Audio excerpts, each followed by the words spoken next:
Section 9.2, Volumes of Prisms and Cylinders. What you'll learn: to find the volumes of prisms and cylinders. New vocabulary: volume. Why learn this? Well, consider when you load a car, you would consider the amount of space or volume each object occupies. And a check of the skills you'll need. Number 1, vocabulary review. Is a cylinder also a prism? Explain. And numbers 2 and 3. Describe the base and name the figure. Volume is the number of unit cubes, or cubic units, needed to fill a solid. In the prism to the right, each layer has 2 by 4, or 8 cubes. The prism has 3 layers, so its volume is 8 times 3, or 24 cubic units. A key concept regarding the volume of a prism. The volume, denoted capital V, of a prism is the product of the base area, called capital B, and the height h. So volume can be written as being equal to capital B times lowercase h. A vocabulary tip: in some formulas, such as the area of a triangle, A equals B times H, and the volume of a prism, V equals B times H, the variable H represents a different measurement. You need to make sense of what each variable refers to in the formula you select. Example problem 1. Finding volume of a triangular prism. Find the volume of the triangular prism. Well, we recognize the volume of a prism is base area times height. So we're going to need to find the area of the triangular bases of our triangular prism.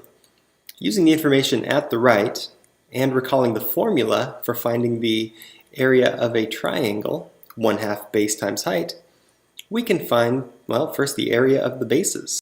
So having rewritten our formula for the area of a triangle, we know that's 1/2 base times height. In this case, we're going to call the area of the base of the prism capital B. So that will be the area of the triangle. So I've simply replaced that area sub triangle with the capital B to use in terms of our prism. Still 1/2 of base times height, considering the base of the triangle, that's given to us. That's 4 centimeters, so we'll substitute in a 4. We'll keep track of the units in our heads, but we won't write them out in the formula for now. Height, 3 centimeters. So the area of our base triangle will be 1/2 of 4 times 3. That, of course, is 1/2 of 12, or multiplying from left to right, 2 times 3. In any case, 6 square units. And our units, recall, are centimeters. 6 square centimeters. But recall, our only task was not to find the area of the bases. We want to know the volume of the triangular prism. So now we multiply our base area times the height of the prism. And here is where, well, you were warned just a moment ago.